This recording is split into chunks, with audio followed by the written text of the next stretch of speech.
días. Bueno, pues vamos a informar este día 29 de diciembre, jueves, ya estamos por terminar el año. Ahora sí vamos a escuchar la del fin de año, la del año viejo. Alguien nos dijo, ¿no?, quién era el compositor. Sí, ¿de dónde es? Porque ya llovió, ¿verdad? Pero siempre se escuchaba esa. Vamos a ver si encontramos la ficha. ¿Ya? Ya la tiene. Bueno, al final. Vamos a... de Guadalajara, de Jalisco. Jalisco tiene muy buenos compositores. Por ejemplo, Marco Antonio Muñiz es de Jalisco, ¿no? ¿No? ¿De Michoacán? No. Muñiz. Ese no se podía llevar serenata con él porque salía la novia y quería saludarlo a él, no al novio, porque uno de los mejores cantantes de México. A ver si también ponemos algo de él, ya debe estar grande, pero qué voz. Hay una que me gusta mucho de él, bueno, me gusta mucho. Por amor, bueno, ya tenemos repertorio, ¿no? Vamos a escuchar el informe sobre autos extranjeros que se están regularizando y ya se tomó la decisión de continuar con el programa. Va a informar Rosa Isela Rodríguez, secretaria de Seguridad y Protección Ciudadana, que nos da mucho gusto que se está reincorporando después de que tuvo un accidente, dirían en algunos lugares, una caída. Es que ella es joven, pero ya la gente mayor, pues debemos de tener cuidado. Y ya en escaleras y en el baño, hay que tener barandales, porque es riesgoso ya las caídas a determinada edad. Pero Rosicela está muy joven y se recuperó pronto. Adelante. Con su permiso, señor presidente. Muy buenos días a todas y a todos. Informar sobre los avances al cierre de este año del programa de regularización de autos usados de procedencia extranjera. Una estrategia que nos encomendó el señor presidente López Obrador desde marzo pasado y que ha contribuido a mejorar la seguridad, la legalidad y la certeza patrimonial de más de 1 millón de familias mexicanas. Como ustedes saben, la iniciativa presidencial siempre ha sido clara y con una profunda visión social como característica de la cuarta transformación de la vida pública de México. Señor presidente, su instrucción ha sido atendida. Este programa que usted concibió ha beneficiado a hombres y mujeres que hacen uso legítimo de estos vehículos, dándoles certeza jurídica sobre los mismos y que además tiene como un beneficio general una mayor seguridad para la población, toda vez que el registro de estas unidades desincentiva su uso para cometer delitos. Al 28 de diciembre de este año, la regularización de vehículos ha operado con éxito a través de 141 módulos ubicados en 14 estados de la República: Baja California Sur, Chihuahua, Coahuila, Durango, Jalisco, Michoacán, Nayarit, Nuevo León, Puebla, Sinaloa, Sonora, Tamaulipas y Zacatecas. En total, en estos 9 meses de funcionamiento del programa, se han regularizado más de 1.047.000 vehículos. Asimismo, se han obtenido recursos por más de 2.600 millones de pesos. Y como fue su instrucción, los mismos serán destinados para la pavimentación de las vialidades donde se aplica el programa. En algunos municipios ya se está haciendo. Al momento ya se han validado con las entidades más de 1.700 millones de pesos, como está en esta gráfica, y se han pagado 676.100.000 pesos. Quiero aprovechar esta oportunidad para hacer un reconocimiento de corazón a los gobernadores de los estados participantes y a sus equipos, a instituciones como la Secretaría de Gobernación, la Secretaría de Hacienda, la Consejería Jurídica, a los hombres y mujeres con vocación de servicios que han hecho posible el éxito y la buena acogida de este programa que usted concibió, señor presidente, para este país. A los compañeros y compañeras de la Secretaría de Seguridad y Protección Ciudadana y al Registro Público Vehicular, así como el Secretariado Ejecutivo, que asumieron esta encomienda con compromiso y entusiasmo. Y sobre todo, a las miles de familias que han dado lo más valioso que todo gobierno puede pedir a los ciudadanos, su confianza. Esta estrategia es una muestra de que la paz no se construye por medio de la fuerza y la violencia, sino a través de las acciones que generan bienestar. Finalmente, también informar que atendiendo a la instrucción presidencial, los esfuerzos para regularizar los vehículos usados provenientes del extranjero van a continuar durante 2023. Del próximo 1 de enero al 31 de marzo, los 141 módulos establecidos en 14 estados de la República van a seguir funcionando para todos aquellos que aún no se han beneficiado de ellos puedan hacerlo el año próximo. Con esto volvemos a refrendar el compromiso del Gobierno de México para generar beneficios concretos, certeza jurídica y seguridad para las familias de todo el país. Entonces, señor presidente, de acuerdo a su instrucción, a partir de este fin de año, a partir de hoy, de mañana, se publica por parte de la Consejería Jurídica, de la Secretaría de Gobernación, el nuevo decreto que permite ampliar el programa por 3 meses más. Y aprovecho el uso de este importante espacio para también dar información sobre el tema de preliberaciones y amnistías. De acuerdo con la instrucción del presidente de México, Andrés Manuel López Obrador, hemos podido liberar a personas que por falta de recursos económicos, en su gran mayoría, no contaron con una defensa jurídica adecuada para obtener algún beneficio. Por eso llevamos a cabo un trabajo coordinado con autoridades federales y estatales de Procuración y Administración de Justicia, así como de la Secretaría de Gobernación, para avanzar en la liberación de personas adultas mayores, de personas con enfermedades graves o en fase terminal, también personas víctimas de tortura o personas que han permanecido durante mucho tiempo en prisión sin ser sentenciadas. Del 21 de noviembre en este año al 28 de diciembre, es decir, al día de ayer, han quedado en libertad en este periodo 692 personas que permanecían en algún centro penitenciario. 662 fueron preliberaciones y 30 amnistías. Mientras que en un periodo más amplio, de acuerdo a cuando nos dieron la instrucción de acelerar este proceso, de julio pasado a la fecha, 4,120 personas han sido preliberadas y hoy pueden ser partícipes de un acto de justicia del gobierno. Además, en este mismo periodo se han otorgado 220 amnistías. Decir que en total 4,340 personas han sido liberadas y hoy se encuentran con sus familias buscando reincorporarse plenamente a su vida. Con acciones como estas avanzamos en la construcción de una sociedad más humanitaria, igualitaria y justa, porque la libertad después de la vida es el bien más preciado del ser humano. Muchas gracias por su atención.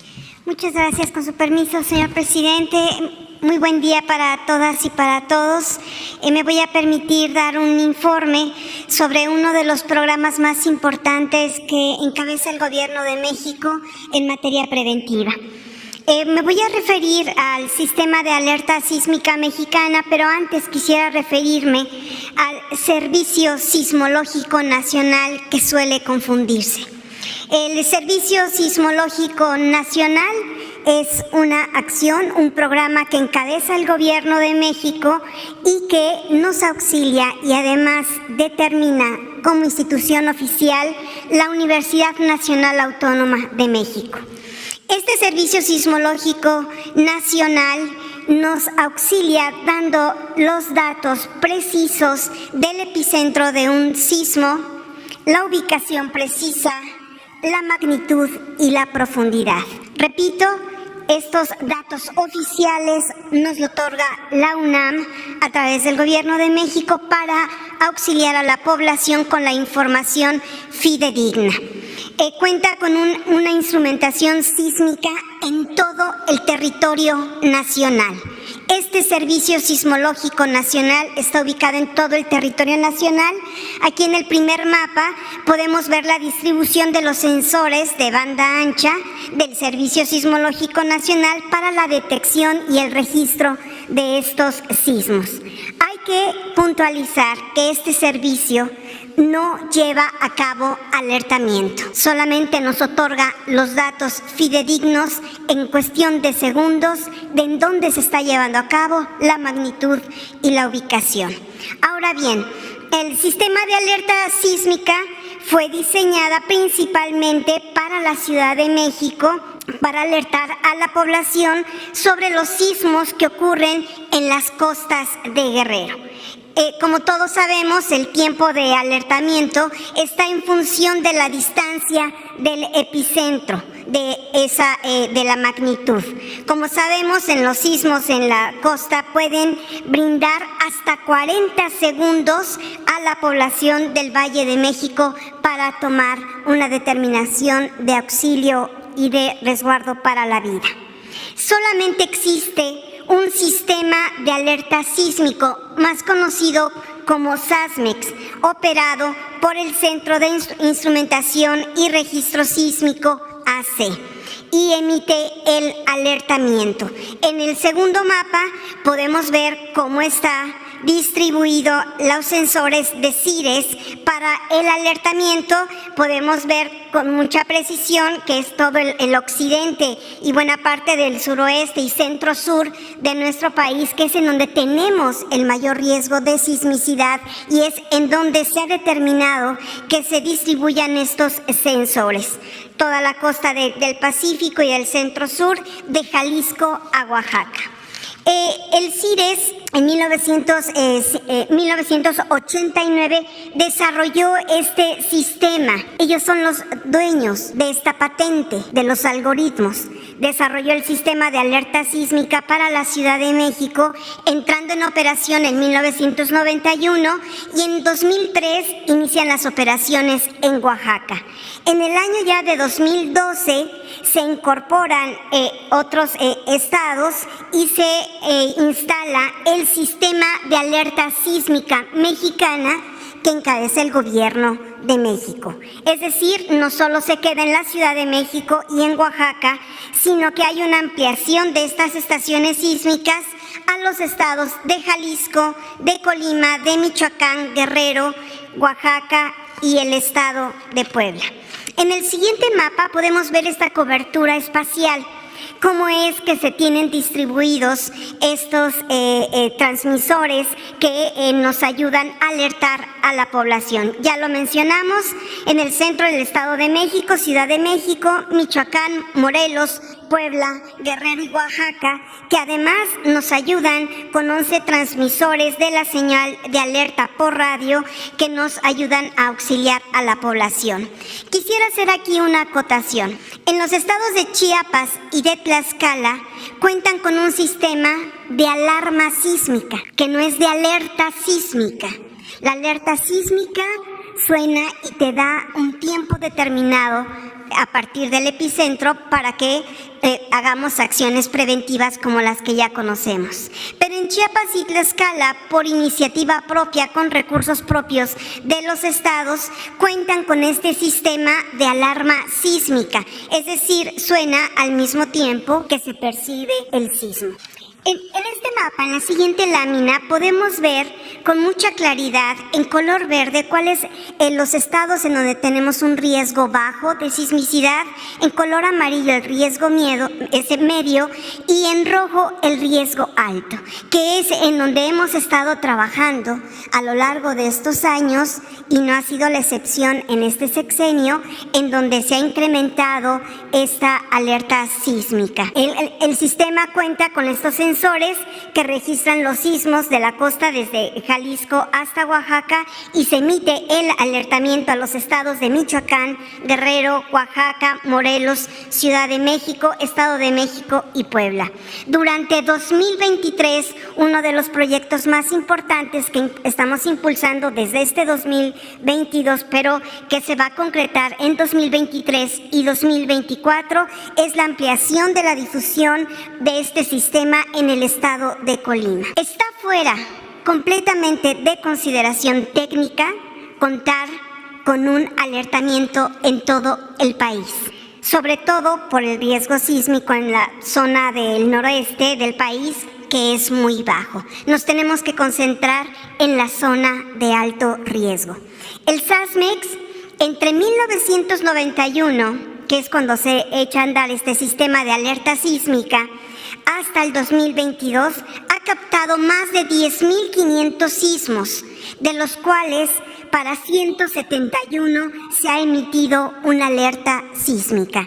De 10.500 sismos, 171 con alerta sísmica. Los avisos de alerta se reciben a través de radioreceptores aquí en la Ciudad de México con los altoparlantes del C5, que es además el de mayor utilidad porque es el que alerta el mayor número de personas, y desde 1993 también se alerta vía la radio comercial AM y FM y televisión, y próximamente para 2023 estaremos a través de la telefonía celular. Por último, y concluyo mi participación mencionando que la Coordinación Nacional de Protección Civil trabaja de manera permanente en estos programas preventivos para la población, para actualizar la detección de sismos y la plataforma de comunicaciones, con la finalidad de difundir durante el 2023 el alertamiento sísmico a la población a través de la telefonía celular llamado Cell Broadcast. El Gobierno de México implementa el proyecto Sistema Integral de Envío Masivo de Mensajes CAP. Esta propuesta se viene trabajando desde 2019 de manera conjunta con el Gobierno de la Ciudad de México, con la Secretaría de Seguridad Ciudadana y la Coordinación, Seguridad Pública y Protección Ciudadana, y la Coordinación de Estrategia Digital Nacional de Presidencia. Evidentemente que este es uno de los proyectos más importantes que tendremos para el próximo año. Vamos a continuar con la homologación de los sonidos y de los mensajes, en donde tenemos distribuido todo nuestro sistema de alerta sísmica para que sea el mismo mensaje para la población. Y por supuesto la ampliación del sistema para los estados de Colima y del Estado de México. Eso sería todo, señor. Con permiso. Pues vamos con... ¿Quedó algo pendiente? ¿Cómo? 4 pendientes, vámonos.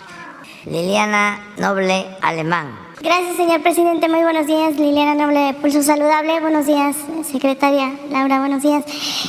Me gustaría preguntarle, señor presidente, hace unos días, 2 exactamente, se conmemoró el Día Internacional para la Preparación de las Epidemias. En México se tienen registradas alrededor de 4 más o menos, las más destacadas. Estas 2 últimas, la del 2009, de la influenza H1N1, y la que ahora mismo estamos viviendo del nuevo coronavirus SARS-CoV-2. Yo quisiera preguntarle si ha instruido en su gobierno a que se queden algunas bases sentadas, establecidas para futuras pandemias o epidemias. Sabemos que desafortunadamente dependemos del microorganismo que las genere para poder establecer una tarea eficaz de resolución, pero la Organización Mundial de la Salud dice que sí se pueden establecer ciertos criterios generalizados en todos los países para poder prevenirlas y para poder resolverlas con inmediatez. ¿Tienen alguna estrategia ustedes pensada en este sentido? Esa sería mi pregunta. Gracias. Sí, la verdad, Liliana, que nosotros desde el inicio de la pandemia del COVID dimos a conocer que contábamos con un equipo de primera en todo lo relacionado con la atención de epidemias, de pandemias. Y este equipo se mantiene, empezando porque el secretario de Salud, el doctor Alcocer, es un científico destacadísimo, Premio Nacional de Ciencia. Hugo López-Gatell, lo mismo, ha tenido un desempeño ejemplar en la atención a la pandemia del COVID. Y él se hace cargo de toda la estrategia que tiene que ver con la prevención de epidemias, vacunación, y tiene un equipo muy profesional. Entonces, sí tenemos esa área cubierta muy profesionalmente. No es algo que nos preocupe por deficiencias o por falta de profesionalismo. O sea, son muy buenos los encargados de esta área. Y cuando estén aquí, este martes que viene, no el siguiente, ellos van a traer ya un informe, de acuerdo a lo que tú estás solicitando. Bien, gracias, señor presidente. Y en una segunda pregunta, durante la marcha me puse, además de algunos funcionarios, a preguntarles su sentir sobre el acompañamiento que le hacían en la marcha. También investigué en las mujeres qué les representaba esta marcha y tiene mucha relación con el tema de la salud, que es prioritario en mi medio de comunicación, porque hay una brecha salarial entre las mujeres con los hombres. El Instituto Mexicano para la Competitividad, el IMCO, dice que por cada 100 pesos que perciben los hombres, 84 ganan las mujeres. No importa el género ocupacional, no importa el nivel educativo, ni tampoco los conocimientos que tengan las mujeres, estamos percibiendo 14 pesos menos en comparación con los caballeros. Una de las áreas en donde más está golpeada este sector es en el área empresarial, en los privados, también en el sector público. Los medios de comunicación encabezan la lista. Desafortunadamente las mujeres percibimos menos recursos que los hombres, y también en el área de la energía y del gas es donde las mujeres perciben menos. Estas mujeres a las que yo entrevisté durante la marcha me hicieron reflexiones sobre que en su gobierno se ha destacado que usted ha impulsado a las mujeres. Hoy ya tenemos a muchas gobernadoras y secretarias que son mujeres, y también se perfila alguna candidata como mujer. Muchas de estas mujeres que entrevisté me comentaban que tal vez con usted sería la realidad o la posibilidad de que en México por primera vez existiera una mujer presidenta. Yo quisiera preguntarle, señor presidente, si en su gobierno existe la posibilidad de establecer a través de la Secretaría del Trabajo una, pues si no una obligatoriedad, pero sí una recomendación de que se igualaran los salarios de los hombres y de las mujeres sin que sea el hecho de ser mujeres una percepción que impida que ganemos lo mismo que un hombre en la igualdad de circunstancias laborales. Esa sería mi segunda pregunta. Se ha ido avanzando bastante. Antes era más la diferencia, completamente injusto. Ahora es menos. Se destaca más la participación de las mujeres en todas las áreas y además el ingreso. Yo puedo decirles que en los programas de bienestar, que estamos hablando de 25 millones de familias, pues la mitad son mujeres de beneficiarios, incluso hasta en labores del campo. En el Sembrando Vida ya el porcentaje de participación de mujeres es muy alto. En el programa de fertilizantes para la producción, ya la participación de las mujeres es también muy alto. Y en todo lo que tiene que ver con educación son mayoría. O sea, reciben más becas mujeres que hombres, estudiantes. Y esto se está expresando, manifestando cada vez más. En el gobierno nuestro también más mujeres. Y pues una recomendación, para no hablar de consejo, pero a lo largo de mi vida pública he constatado de que las mujeres son muy responsables, muy trabajadoras, honestas, son muy buenas para el servicio público. Aquí está. Por ejemplo, Laura Velázquez, de Protección Ciudadana, ha hecho una labor excepcional, protección civil, de primera. Todo este año enfrentamos inundaciones, derrumbes, estuvimos también afectados por temblores, afortunadamente no de mucha intensidad, pero ella está pendiente. Seguridad pública, por primera vez una mujer, y con un desempeño ejemplar, respetada por los secretarios de Defensa, secretarios de Marina, por el secretario de Gobernación, por los integrantes del Gabinete de Seguridad. Ella coordina. Entonces, sin duda, las mujeres pues tienen un desempeño de primer orden. Y en cuanto a lo económico, pues es completamente injusto, no tiene ninguna justificación el pagar menos a una mujer que a un hombre. Ese es mi punto de vista.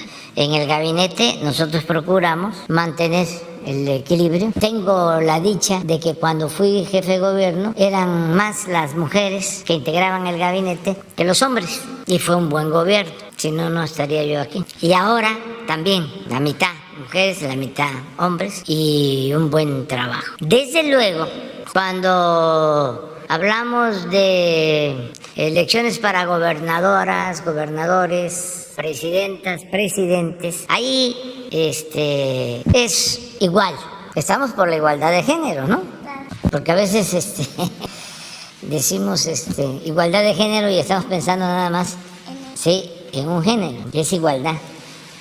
Y todos tienen las mismas posibilidades. Y en el caso de nuestro movimiento, pues ya definimos el método para elegir, que va a ser una encuesta y la gente va a decidir a quién quiere y es a quien vamos a apoyar, mujer o hombre o mujer. Entonces eso está ya resuelto, pero sí tenemos que seguir luchando. Además, ya es un movimiento nacional, mundial, mayoritario, porque de acuerdo a la población en México son más las mujeres que los hombres. Entonces es un movimiento mayoritario. Gracias, señor presidente. Y finalmente, tuve la oportunidad de estar en Cires, en la Colonia del Valle, y me decía el ingeniero, y quisiera, si me lo permite, preguntarle a Laura, lo que entiendo es que ellos desarrollaron el algoritmo y ellos tienen esta herramienta para que cuando sobreviene el sismo lo mandan directamente este alertamiento al sistema de alerta sísmica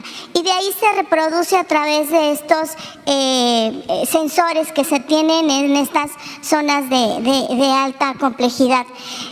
Yo quisiera conocer, si me lo permite, señor presidente, Laura, si existe algún retraso, ¿tendría que ver con el C5 o ahí de qué forma se podría resolver este pequeño espacio que a veces hasta de 20, 30 segundos que son muy prioritarios en un alertamiento sísmico, pero que pudiera ser, me hacían referencia el ingeniero en Cires, que pudiera ser ahí una cuestión de la réplica del C5. ¿Esto es así o cómo funciona exactamente? Gracias. Sería bueno también que explicaras de quiénes se fundaron e integran esta asociación, porque son ingenieros y algunos fallecidos que iniciaron con este sistema y hay que recordarlos porque gracias a ellos se inició con lo de la alerta sísmica. Con permiso, presidente. Retraso en el sonido, en el altoparlante. Sí, en efecto, de manera permanente se está dando mantenimiento a los altoparlantes del C5 para que no haya, no sería de alto funcionamiento, porque la alerta sísmica se da en tiempo y forma. Es uno de los proyectos más eficientes en el mundo. Evidentemente que por eso continuamos trabajando con el CIRES, porque lo hemos constatado, su eficiencia es magnífica. Sí nos ha alertado hasta por 30 segundos, incluso más, para alertarnos y podernos resguardar. Por eso es de que el Gobierno de México determina continuar trabajando al lado del CIRES, que como bien dices, ellos son los dueños de la patente y de estos algoritmos. El CIRES es una asociación civil constituida en 2002 y esta es con fines no lucrativas, dedicada a la investigación científica y tecnológica. Se creó como un centro de fundación, es el Centro de Fundación Javier Barros Sierra, en junio de 1986, un año después del gran sismo de 1985. Y esto fue principalmente con el objetivo de promover el desarrollo de la tecnología aplicada en la instrumentación sísmica. Son muy eficientes, son muy funcionales, conocen muy bien la República Mexicana, evidentemente cuál es la zona de mayor riesgo de alta sismicidad, y sí hay un proyecto que estamos trabajando de manera conjunta para incrementar este número de sistema, el que sea un poco más amplio. Quedará pendiente para el próximo sexenio, por ejemplo, Baja California o el sur de Chiapas, que con eso estaríamos cubriendo toda la zona de alto riesgo de sismicidad. Muy bien, vamos con Pedro Villa. Presidente, buenos días. Pedro Villa, en el periódico El Universal. Presidente, preguntarle, hoy se da a conocer un documento interno del INSABI donde se reporta que que solo se entregan 3 de 4 medicamentos o insumos solicitados por los sistemas de salud estatales. ¿Hasta cuándo se podría regularizar este desabasto? ¿Sería hasta el próximo año, en 2024, como usted ha mencionado, un sistema de salud ejemplar como el de Dinamarca? Pues hemos avanzado mucho. Yo les comentaba que ya se compraron todos los medicamentos que se requieren para el 23 y el 24. Ya están comprados. Las claves, así se les conoce, que se requieren para centros de salud, para hospitales, ya salimos adelante con esto que estaba echado a perder por la corrupción. Era el negocio de políticos y de traficantes de influencia. Ya hemos hablado de que 10 empresas que ni siquiera tienen laboratorios le vendían al gobierno 100,000 millones de pesos. Y 3, 60,000 millones de pesos. Fueron las que hicieron la campaña en contra de nosotros, de que no había medicamentos para niños de cáncer, y toda la campaña en contra de los medios de información, porque también los medios estaban involucrados. Estas empresas pagaban publicidad a los medios de información, entregaban moches, chayote a ciertos periodistas. Nada más que eso ya se terminó. No se podía comprar los medicamentos en el extranjero, estaba prohibido por ley. Tuvimos que hacer una reforma legal y abrir la compra a países del extranjero. Hicimos un acuerdo con la ONU y ya tenemos la adquisición de los medicamentos. Ahora tenemos que seguir con la distribución de los medicamentos y luego la llamada última milla, ya la entrega a cada unidad médica, a cada centro de salud, a cada hospital. Y en eso estamos. Se ha avanzado mucho. El martes hablábamos que ya en los estados donde iniciamos todo el plan para mejorar el sistema de salud pública, ya tenemos más de 90% de abasto de medicamentos. O sea, más de 90% de recetas surtidas en 9 estados. Y estamos avanzando. Y yo espero que para mediados, más tardar a finales del año próximo, ya tengamos un sistema de salud de calidad, de los mejores del mundo. Es mi compromiso. y sé cumplir los compromisos. Y se está avanzando, enfrentando obstáculos, porque hay que reparar instalaciones, hay que equipar hospitales, hay que contar con los médicos generales, con los médicos especialistas. No he visto una nota en el Universal ni en ningún periódico convencional o en la radio, un reportaje en la televisión del daño que hicieron los neoliberales corruptos al aplicar la política de privatización de la educación y rechazar a los jóvenes que querían ingresar a las universidades con la mentira de que no pasaban el examen de admisión. El daño tan grave que causaron, porque ahora no tenemos los médicos, ni mucho menos los especialistas que necesita el país. Y eso tuvo que ver con la política neoliberal o neoporfirista, la política privatizadora, de pensar que la salud como la educación son privilegios y no derechos de los ciudadanos. Entonces no ha habido autocrítica. Afortunadamente vamos saliendo. En el caso de los médicos, estamos contratando médicos de otros países y haciendo convocatorias para que se cuente con los especialistas que se necesitan en todo el país.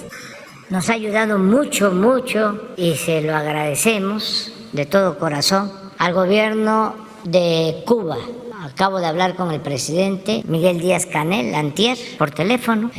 Conversamos y le agradecí porque nos han enviado 500 especialistas. Y así es como venimos avanzando para que tengamos todos los especialistas. Porque ayer o antier, el martes, lo decía Zoé Robledo, casi no había consultas que daban especialistas o que los pacientes necesitaban especialistas. No se daban consultas porque no se tienen especialistas. Cuando inició el gobierno nuestro, yo tenía ya pensado el levantar el sistema de salud, y lo primero que hice en el 19 fue una gira para visitar 80 hospitales del programa IMSS Bienestar. Y no se me va a olvidar de que de esos 80 hospitales, 3 están en Yucatán, porque ese programa no lo descentralizaron y tiene unidades médicas, y si hay 20, 30 unidades médicas, hay un hospital de segundo nivel que atiende las unidades médicas. Pues en el caso de Yucatán son 3 hospitales y en ninguno de los 3 había pediatras. Y así recorrí y no había especialistas. Entonces, por eso le agradecemos mucho al gobierno de Cuba, y desde luego refrendamos nuestra hermandad con el pueblo de Cuba y con todos los pueblos de América Latina y del Caribe. Y me gustaría este fin de año hablar con todos los presidentes. No lo puedo hacer, pero un saludo al pueblo de Guatemala, al pueblo de Honduras, al pueblo de El Salvador, al pueblo de Belice.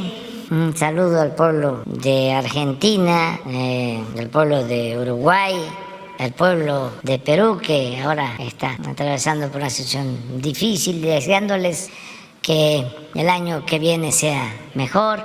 Y también un saludo al pueblo de Brasil. Hoy sale Beatriz, mi esposa, me va a representar en la toma de posesión del presidente Lula en Brasilia. Va a ser el día 31, el día primero, iniciando 2023. Y sostengo lo que dije cuando estuvo por acá el presidente electo. Pienso que Lula es una bendición para el pueblo de Brasil. Va a haber en Brasil igualdad y alegría con Lula.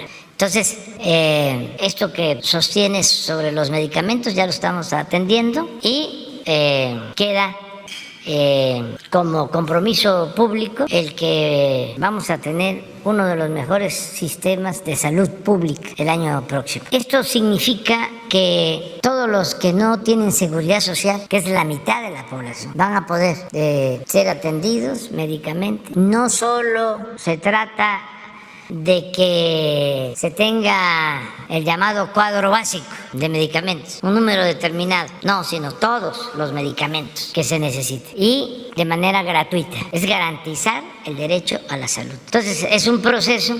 Les hablaba hace un momento de que quería yo iniciar la rehabilitación del sistema de salud desde el comienzo del gobierno, pero nos vino la pandemia, nos metimos de lleno a eso, y una vez que ya no es lo mismo afortunadamente en cuanto a contagios por COVID, ya estamos levantando el sistema de salud y vamos a seguir avanzando porque es algo importantísimo. Me gustó mucho la frase con la que terminó Rosa Isela su informe. Dice: después de la vida lo más importante es la libertad, pero después de la vida, así es, ¿no? O sea, la salud es importantísima, es un derecho. Presidente, aprovechando que está la secretaria de Seguridad, ¿cuál sería el balance que se tiene de este año en materia de seguridad?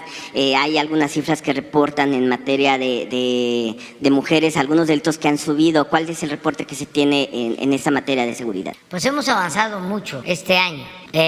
Por ejemplo, este año fue muy notorio el que ya empezamos a bajar la incidencia delictiva, en específico en lo relacionado con homicidios, porque cuando entramos al gobierno iba así, a ver si no tienen ahí la lámina, y este año es ya cuando empezamos con un descenso, empezó a disminuir, porque los primeros años todavía nos costó, claro, se logró detener la tendencia al alza.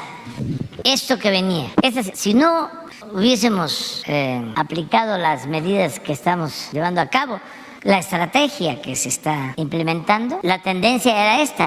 Y lo que hicimos, porque era un impulso ascendente, fue detener el caso de homicidios. Solo detener. Ahorita vamos a ver otra gráfica donde se ve mejor. Pero ya, a ver, la anterior de favor. Sí, esto ya aquí ya empezó.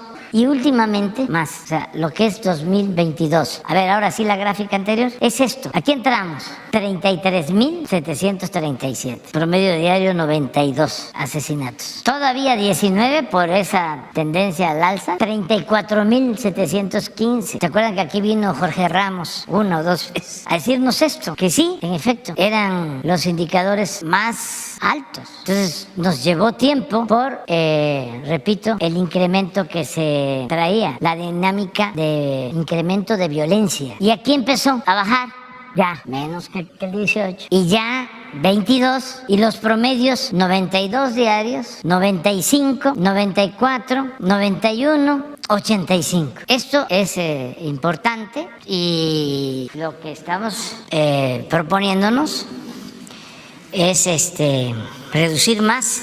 ¿Por qué no ponen lo de porcentajes? También vuelvo a lo mismo, si no hay contexto, no se entiende el texto, o no hay texto sin contexto. Entonces, en la prensa, que no nos quiere, pues son expertos en sacar de contexto un problema. Van a las podridas, a buscar las podridas. Entonces, esto se olvida. Este es el sexenio del presidente Salinas. Un incremento en su sexenio en homicidios de 9.2. Zedillo redujo homicidios en 31.2. Fox lo aumentó muy poco, 1.6. Este es el campeón, Calderón. Lo incrementó casi 200%. La guerra, lo irracional, lo absurdo, Peña lo incrementó 59 y nosotros lo hemos bajado en 10.3. Nada más que esto tampoco sale en el Universal. Imagínense una primera plana del Universal así nada más. Ni ayer, que fue el Día de los Inocentes. Preguntarle si ya se tiene confirmado o se descartó que el presidente Joe Biden aterrice en su próxima visita a nuestro país en el AIFA, y si se tocará el tema de Genaro García Luna en esta visita que hará el mandatario estadounidense aquí a Palacio Nacional, porque el juicio contra el ex secretario de Seguridad Pública comienza a mediados de enero.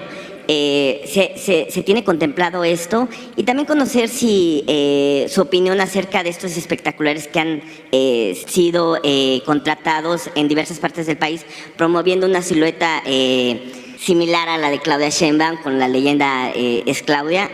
¿Cuál es su opinión?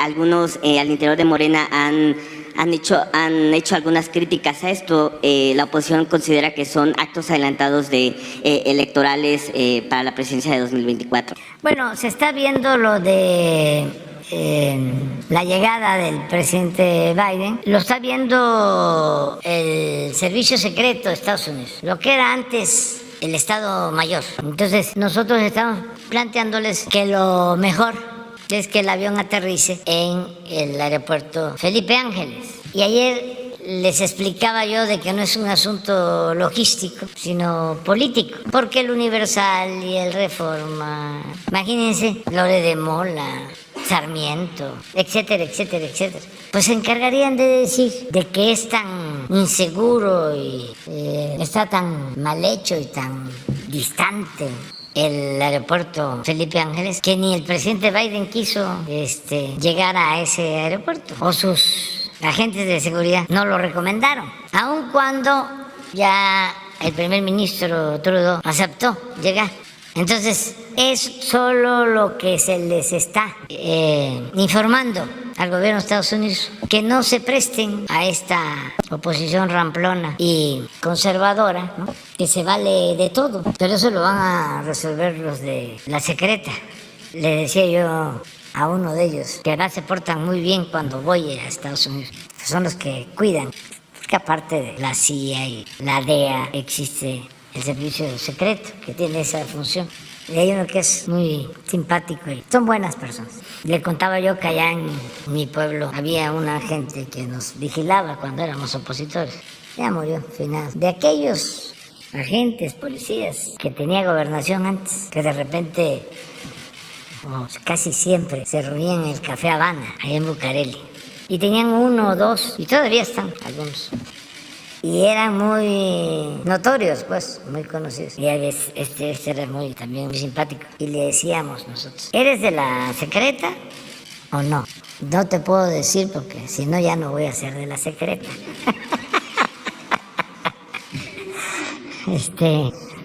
Pero en eso están, ¿no? Están resolviendo los de la secreta. Aquí, afortunadamente, ya no está el Estado Mayor Presidencial, porque esos eran los que mandaban. No podía el presidente hacer nada, lo tenían rodeado.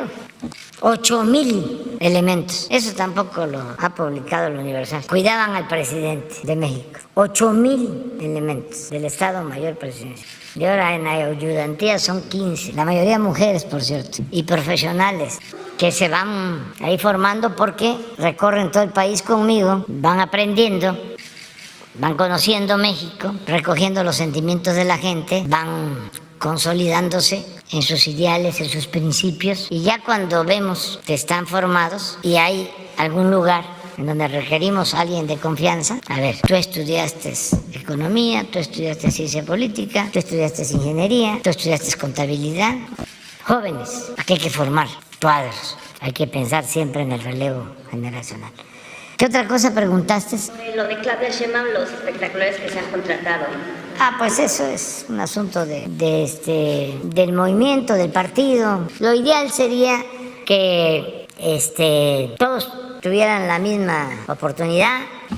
Yo sí puedo decirles que no tengo preferencia por ninguno. Para mí, todos los que aspiran de nuestro movimiento son de primera, reúnen todos los requisitos, tienen un perfil excepcional. No solo son de los mejores servidores públicos, administradores, políticos de México, sino del mundo, para que dimensionemos lo que tenemos. De los mejores del mundo. Y vuelvo a repetir, no es fácil gobernar. No es que es un actor, un cómico que le cae muy bien a la gente, un artista, un millonario. No.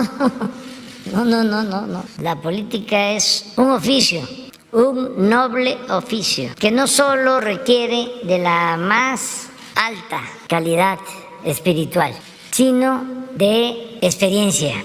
Y por eso estoy muy contento, muy contento, porque los que están son de verdad, de primera. Sería lamentable, ¿no?, que iniciado un proceso de transformación no tuviésemos opciones para garantizar la continuidad con cambio, que no tuviésemos relevo con las características que se requieren, que se necesitan. Entonces, Claudia, muy buena. Marcelo, muy bueno. Adán, muy bueno. Y todos los demás.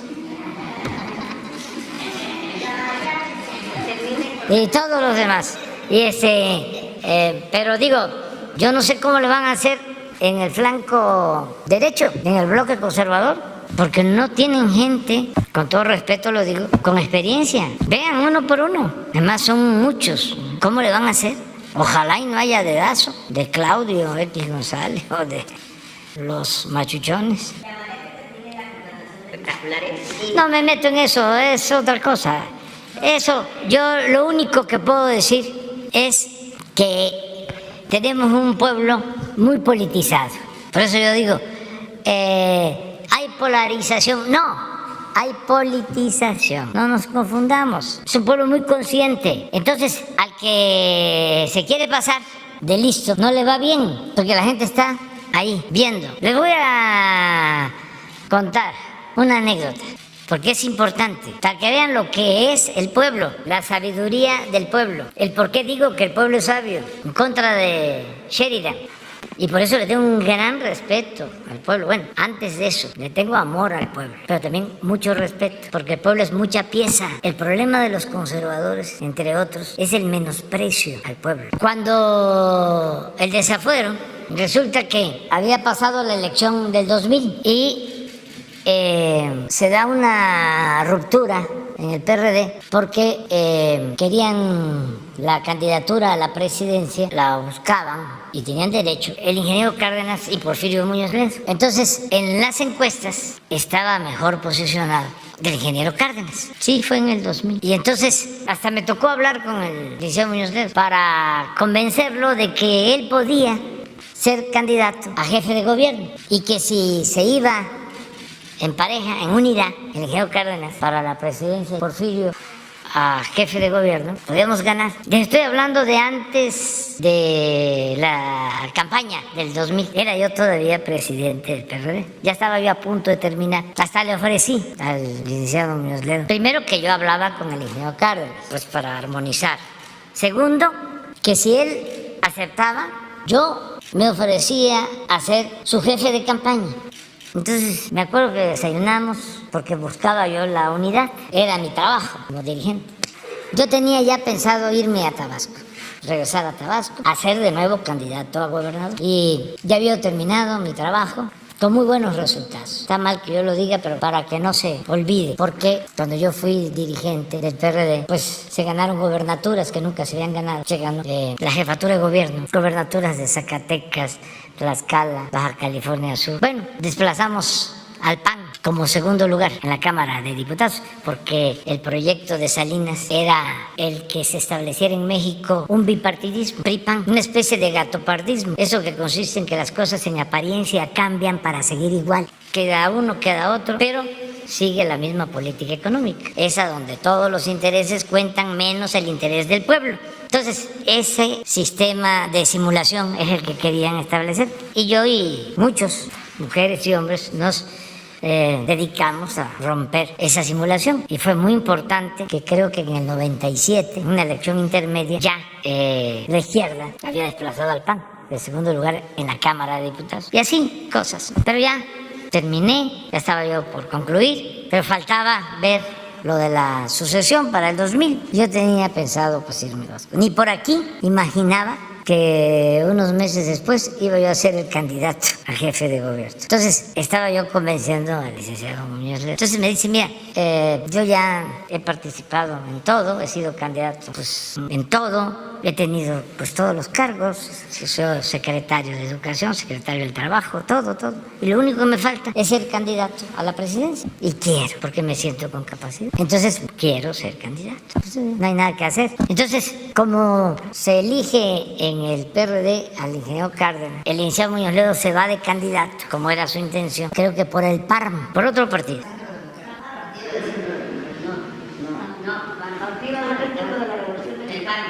El PARM, ¿verdad? Sí.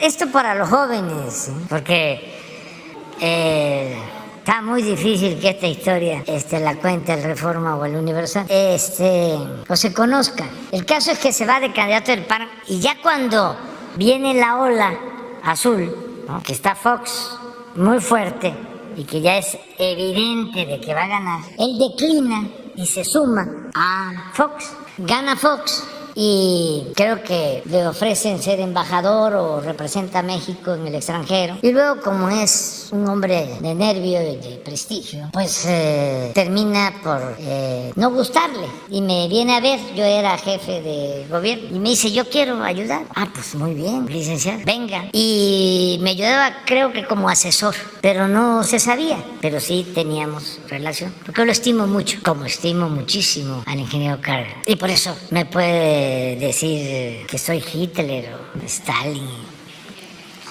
De verdad los estimo. Bueno, al ingeniero Cárdenas lo respeto mucho. Entonces, pero estamos aquí hablando de la sabiduría popular, del por qué no se debe menospreciar al pueblo. Resulta que estoy como jefe de gobierno y para que yo no apareciera en la boleta como candidato a la presidencia, Fox decide desaforarme con Krill. Todo esto por la historia, ¿no? Que no hay que olvidar. Con el presidente de la Corte y con todos los ministros de la Corte. Azuela, que era el presidente de la Corte. Entonces, inventan de que yo no había respetado un amparo, porque se construyó un camino para comunicar a un hospital en Santa Fe. Un hospital, por cierto, privado, importante. Creo que se llama ABC ¿sí? Que había quedado aislado y se hizo una calle. Entonces, supuestamente yo no había respetado el amparo, que era un asunto de un organismo que manejaba Santa Fe,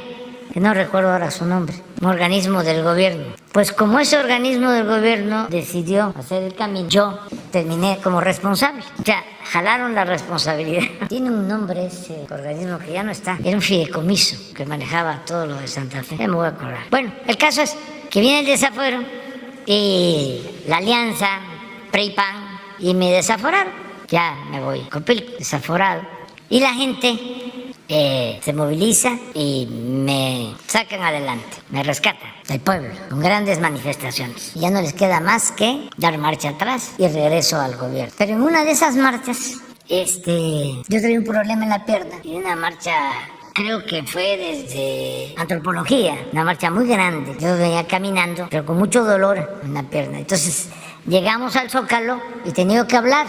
Entonces, con el dolor y llegando, y me acuerdo que estaba Martí Batres como conductor del programa. Y le digo, Martí, dale tiempo, habla, ¿no? Para que yo me reponga y ya pueda yo hablar, porque no aguantaba el dolor. Era una bursitis, además, muy fuerte. Pero en eso, volteo a ver y veo al licenciado Muñoz Ledo diciendo, pues aquí está la solución, porque Zócalo y el licenciado Muñoz Ledo, pues, ¿qué más?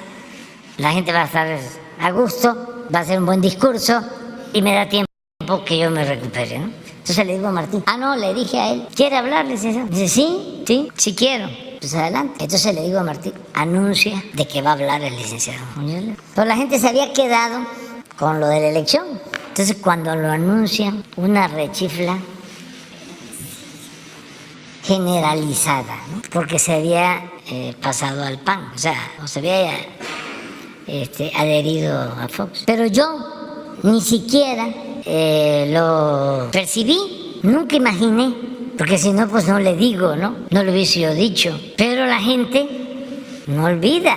Esto es una lección para que no se menosprecie al pueblo, porque a veces se piensa, la gente no se entera o no sabe de esto. No, y eso fue hace 20 años. Imagínense cómo está ahora la gente. Si es el periodo de mayor politización en la historia de México, los últimos 6, 10 años. Entonces, es contestar de cómo el que aspira y juega sucio o actúa de manera ventajosa o se quiere pasar de listo, no le ayuda, se le revierte, tiene un efecto de boomerang. Entonces hay que tener cuidado con los excesos y hay que aprender a autolimitarse y a respetar al pueblo. Entonces, ¿dónde está el compañero? Que te cambiaste. Sí, es esa la respuesta. ¿Mande?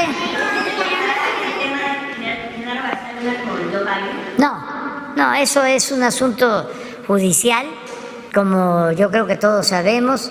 Ya va a iniciar el juicio a García Luna en Nueva York en enero, y ese es un asunto que tiene que ver con la justicia en Estados Unidos. Son los abogados defensores de García Luna y quienes lo están acusando por parte de la Fiscalía de Estados Unidos.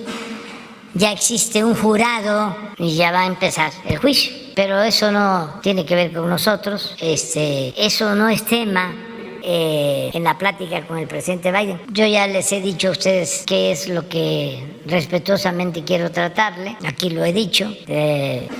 Lo resumo, es mayor integración económica de América del Norte y de toda América, de todo el continente. Mayor integración en lo económico, en lo comercial, buscar la autosuficiencia, sustituir importaciones, más desarrollo para el continente americano. 2, un plan para combatir las desigualdades en América Latina y el Caribe. Algo parecido a lo que fue la Alianza para el Progreso en la época del presidente Kennedy, porque desde entonces no se ha hecho nada, hace medio siglo. Entonces, ¿cómo vamos a enfrentar el fenómeno migratorio si abandonamos el desarrollo en los países de América Latina y del Caribe? Esto debería aplicarse en todo el mundo, pero lo primero, pues, es lo que tiene que ver con nuestro continente. Y lo tercero es que ya no haya intervencionismo, que ya cambie la política, Monroe, y que todos los países de América Latina y del Caribe y Estados Unidos y Canadá nos tratemos como aliados y que haya respeto a nuestra soberanía. Esos son los 3 temas. Él seguramente tiene cosas que tratar y nosotros vamos a estar muy atentos. Respetamos mucho al presidente Biden, pero la agenda nuestra es esa, básicamente. No sabemos.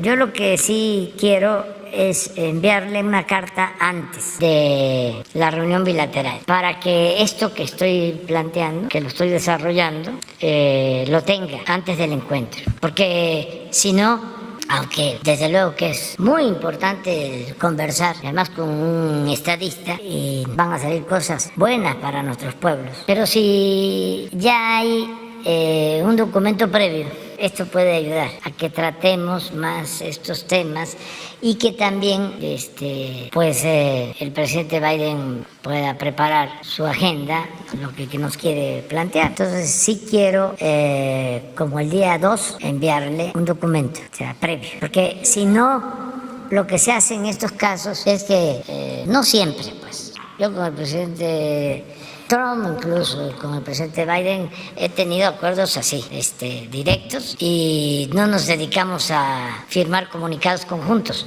que es más que nada formalidad. No descarto los comunicados conjuntos, pero hay cuestiones esenciales que se tienen que tratar así, de manera directa. Entonces, se va a informar ampliamente, ¿sí?, sobre acuerdos, y yo considero la posibilidad de iniciar una etapa nueva, no solo en la relación de Estados Unidos, Canadá y México, sino en la relación de todos los pueblos y gobiernos de nuestra América, del continente americano. La reunión que tuvo el presidente Biden con el presidente Ucrania. No, eso tiene que ver con la independencia y con la soberanía de los pueblos, no, para nada. Cada país es libre y el gobierno es libre de tener relaciones con cualquier pueblo y con cualquier gobierno. Es parte de los principios de política exterior de nuestro país, la no intervención y la autodeterminación de los pueblos. Nosotros no podemos decir a quién reciben y a quién no reciben. Eso no, eso corresponde a la política soberana de Estados Unidos. Bueno, Cristian Bautista. Presente.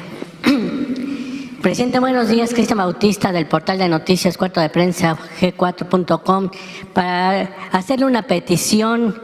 Los ejidatarios Candelario Olvera, Ambrosio, Paulino Valerio Rueda y Cirilo Delgadillo de la Luz, representantes de los pueblos unidos que comprenden más de 318 familias, 1,318 familias de campesinos de los poblados de San Pedro, Azcapotzaltongo, hoy Villa Nicolás Romero, Santa María Magdalena, Cahuacán, Transfiguración, Monte Alto, Bondequi, en Chapa de Mota, todos en el Estado de México, solicitan su valiosa y urgente intervención, presidente, con la finalidad de que se gire sus apreciables instrucciones a las dependencias y organismos competentes para que de forma integral se solucionen las injusticias que padecen y que se otorgue la titulación de los certificados parcelarios y certificados de derecho de uso común de las superficies comunales y ejidales poseídas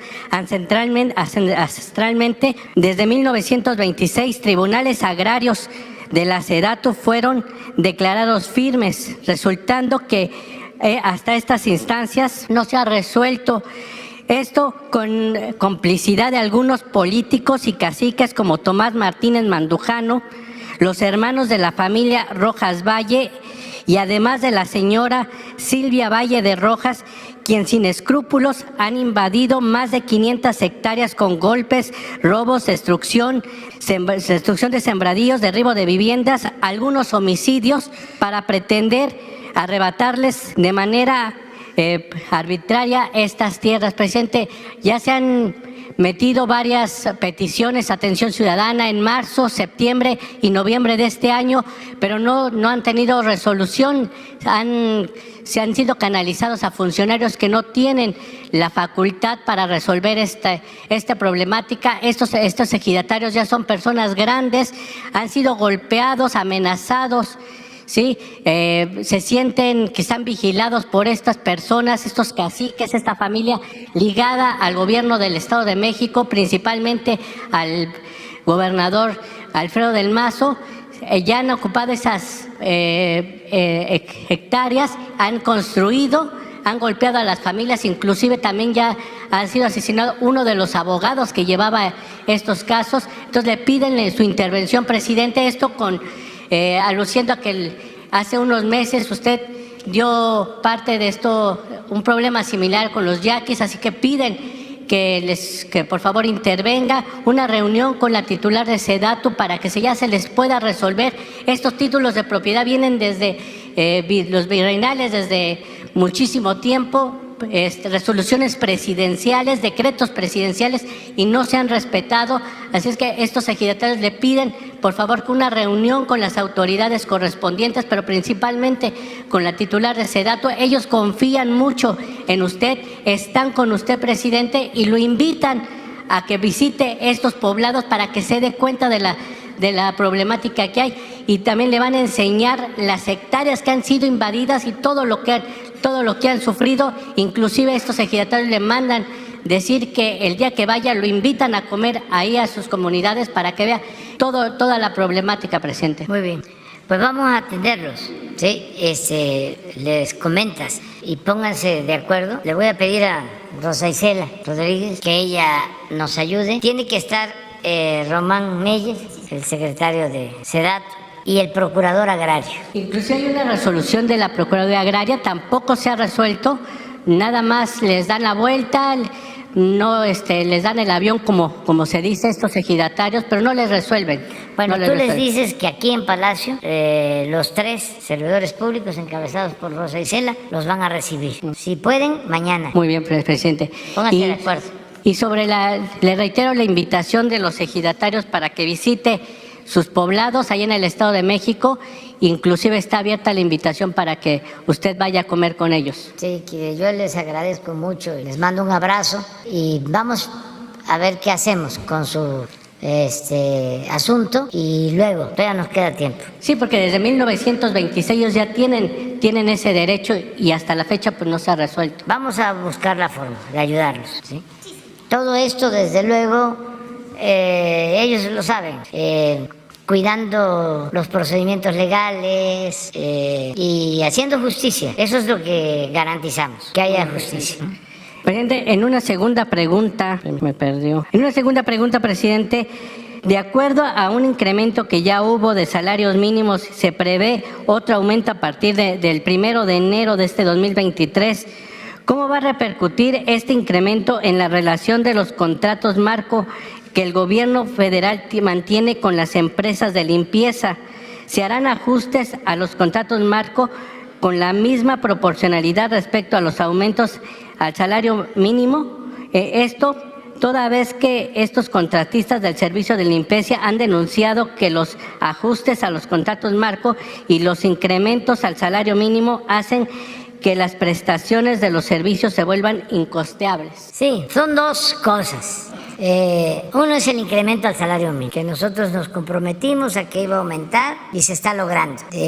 Ha aumentado el salario en términos reales hasta ahora 62-64% desde que estamos. Pero a partir del día 1, dentro de 3 días, se va a ir al 90% el incremento. Porque pasa de... Eso es el aumento. Este es el aumento que ha habido. Sí. A ver, pon la anterior, es que es muy interesante. Este es todo el periodo neoliberal o neoporfirista. Esta gráfica tampoco aparece en Reforma ni en el Universal. Miren, esto es del 94.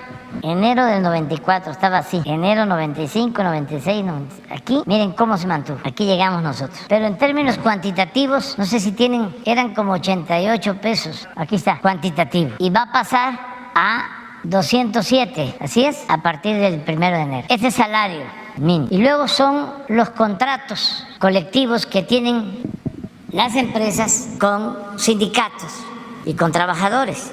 Ahí los incrementos son de otro tipo, porque incluyen también prestaciones y ya es un acuerdo al que se llega entre obreros y patrones. Entonces no va a ser, ojalá, ¿no?, y haya una empresa que se guíe por estos incrementos, pero no es así. Y legalmente es otro procedimiento. Es la revisión del contrato colectivo y es un acuerdo mutuo, un acuerdo entre las partes. Si no hay acuerdo, se puede acudir a una instancia de conciliación y hasta ejercer el derecho a la huelga. Así lo establece la Constitución, las leyes. Entonces, se va a dar la negociación. Nosotros ya no queremos que los trabajos del gobierno los hagan empresas, sino que el gobierno contrate directamente y las empresas contraten, que no haya lo que se llama outsourcing o subcontratación.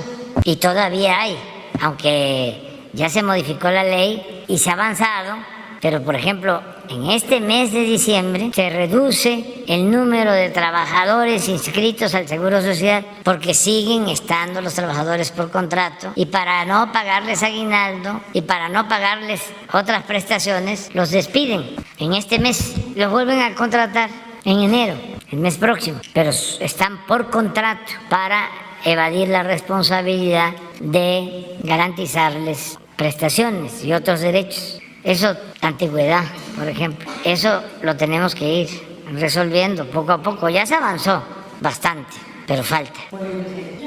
A ver, Iván Saldaña, del Heraldo. Gracias, presidente. Ya mañana no hay lista.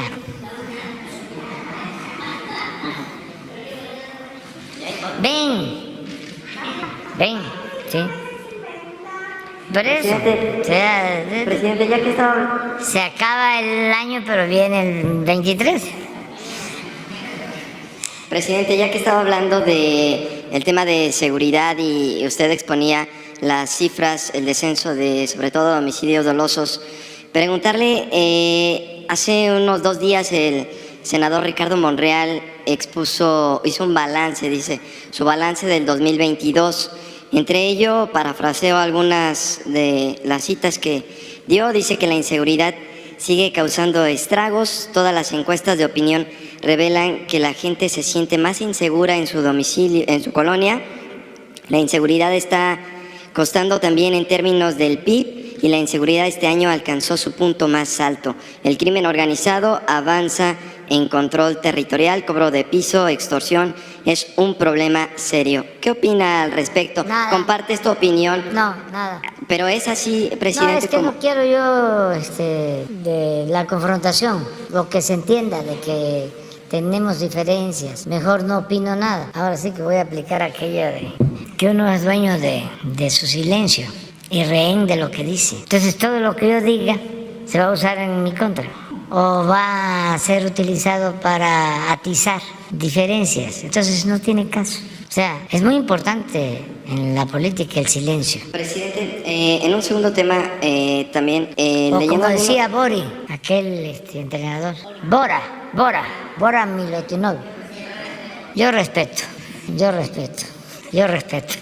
Presidente, en un segundo tema, hablando con algunos sectores de la Iglesia, señalaban que usted ha expresado su respeto, admiración, simpatía por el Papa Francisco. Sin embargo, es de los pocos presidentes que no han invitado a un Papa a México, por lo menos que se haya hecho público que haya habido una invitación.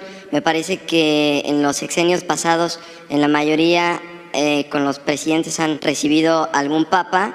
Solo creo que Felipe Calderón fue el único que no lo recibió. ¿Usted invitaría o ha invitado en algún momento o invitará al Papa Francisco también a una visita a México? Ya lo invité con el jefe de Estado del Vaticano, que platicamos y estuvo conmigo. Creo que nos hemos encontrado como 2 veces con el jefe del Estado Vaticano y lo invitamos al Papa. Yo tengo, independientemente de lo religioso, le tengo mucho respeto y admiración al Papa Francisco. Lo considero un hombre muy humano que ha sabido poner a la Iglesia Católica en correspondencia con las realidades de injusticia que han prevalecido, sobre todo en los últimos tiempos. Él constantemente está hablando de la desigualdad, de la pobreza, de la discriminación, de las injusticias que se cometen. Y ha sido muy respetuoso con nosotros. Ya en una ocasión hablé de cómo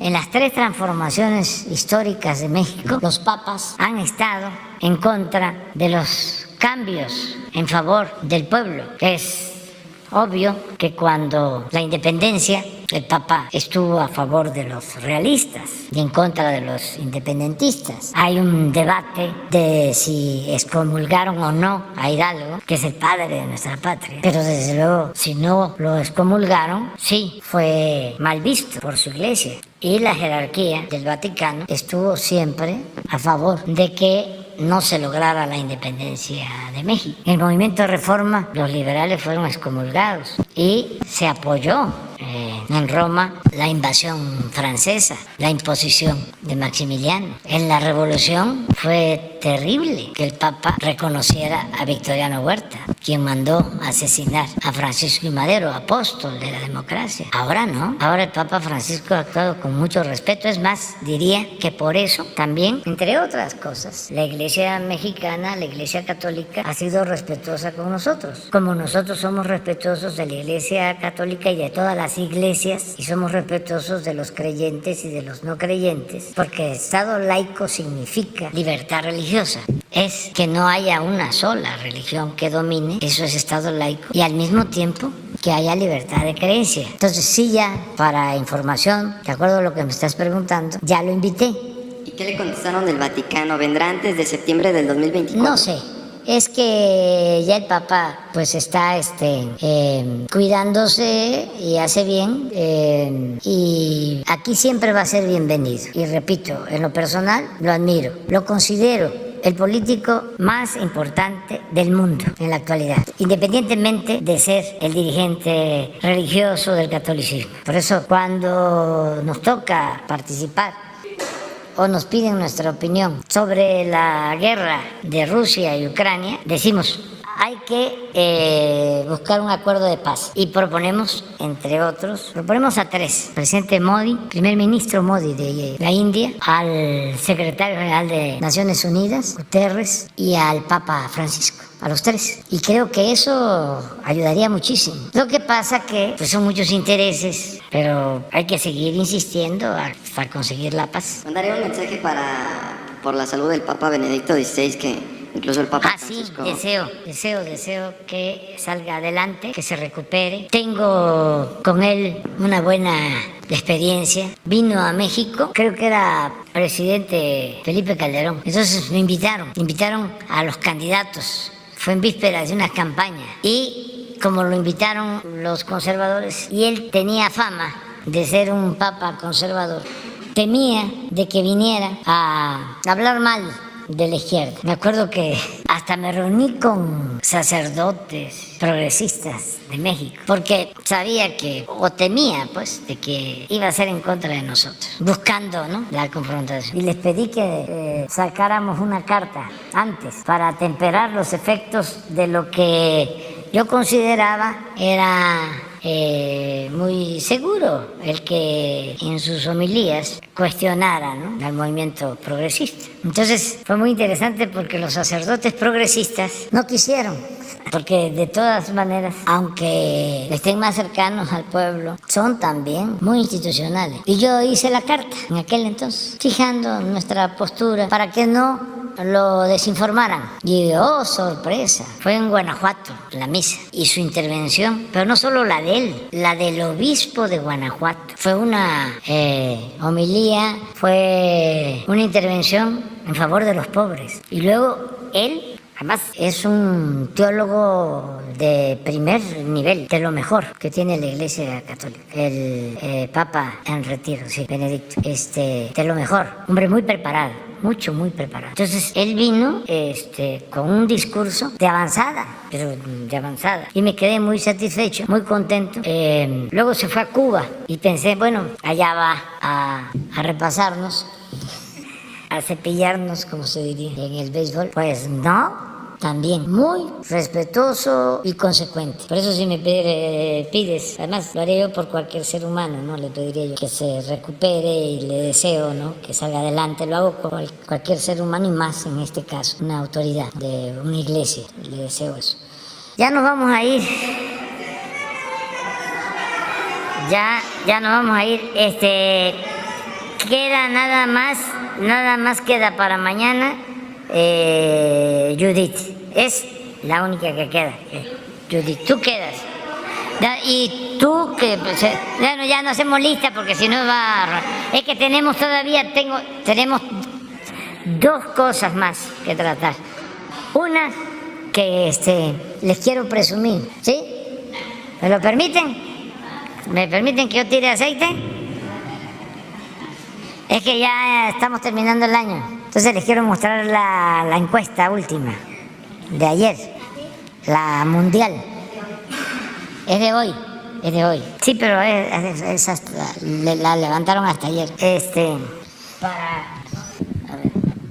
Miren cómo terminamos el año. Esta es una encuesta que hacen cada semana. Es una consultoría, Morning Consult, es una empresa estadounidense. Y entonces están preguntando constantemente en todos estos países qué piensa la gente de sus gobernantes. Entonces sigue Modi arriba, primer lugar con 78. Y luego nosotros con 69. Modi trae 68 a favor, 18 en contra y 4 indecisos. Nosotros traemos 69 a favor, 23 en contra y 8 indecisos. Estamos en segundo lugar, o sea, nos hemos mantenido desde que se lleva a cabo esta encuesta en segundo lugar. Creo que en una ocasión, pero por nada, no sé qué pasó en la India y sí estuve en primero. Una semana creo. Suiza, tercer lugar, 57 a favor, 22 en contra, 21 indecisos. Australia, cuarto lugar, 59 a favor, 28 en contra, 14 indecisos. Italia,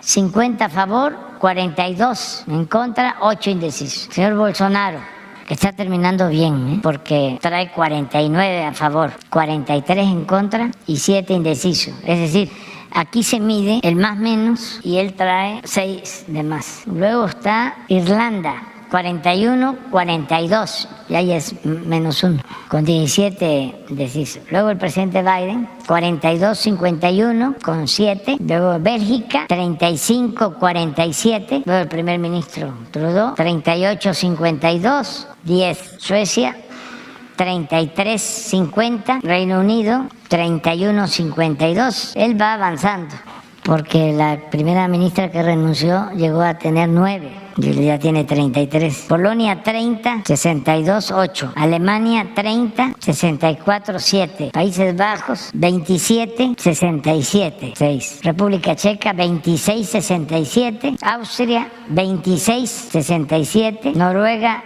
22, 66. Japón 22, 66. Corea del Sur 22, 71. Hasta ahí está. Así estamos.